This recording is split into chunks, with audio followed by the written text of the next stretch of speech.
শুভ সন্ধ্যা বন্ধুরা, আপনারা দেখছেন সাদিয়া নিউজ চ্যানেল। দিনভর রাজ্যের ও দেশের ঘটে যাওয়া সব গুরুত্বপূর্ণ খবর নিয়ে আমি আছি আপনাদের সাথে। চলুন এক নজরে দেখে নিই আজকের বিশেষ বিশেষ সংবাদগুলো। প্রথম খবর, আসাম মন্ত্রিসভায় বড়সড় রদবদল। মুখ্যমন্ত্রী হিমন্ত বিশ্ব শর্মা 4 জন মন্ত্রীর মধ্যে গুরুত্বপূর্ণ দপ্তরগুলো বন্টন করে দিয়েছেন। রামেশ্বর তেলিকে দেওয়া হয়েছে রূপান্তর ও উন্নয়ন, শ্রমিক কল্যাণ এবং চাউ উপজাতি ও আদিবাসী উন্নয়ন দপ্তরের দায়িত্ব। অতুল বরা পেয়েছেন পঞ্চায়েত ও গ্রাম উন্নয়ন, আসাম চুক্তি রূপায়ণ এবং আবগারি দপ্তরের ভার।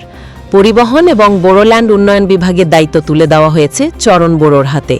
অন্যদিকে মহিলা ও শিশু কল্যাণ এবং পর্যটন বিভাগের দায়িত্ব সামলাবেন অজন্তা নিয়োগ। উত্তরপ্রদেশে প্রাকৃতিক দুর্যোগের তাণ্ডব। গত কয়েকদিনের ঝড় বৃষ্টিতে রাজ্যে অন্তত 111 জনের মৃত্যুর খবর পাওয়া গেছে। ঝড়ের গতিবেগ ছিল ঘণ্টায় 60 থেকে 70 কিলোমিটার।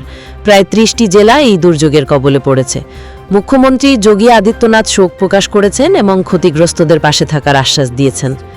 উদারবন্দ বিধানসভা কেন্দ্রের সার্বিক উন্নয়নের লক্ষ্যে গুয়াহাটিতে মুখ্যমন্ত্রী ডক্টর হিমন্ত বিশ্ব শর্মার সাথে সাক্ষাৎ করলেন নবনির্বাচিত বিধায়ক রাজদীপ গোয়ালা।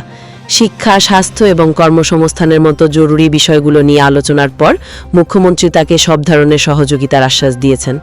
কাটিগড়াবাসীর দীর্ঘদিনের দাবি পূরণ হতে চলেছে, বিধায়ক কমলাক্ষ দেবপুর কায়স্থ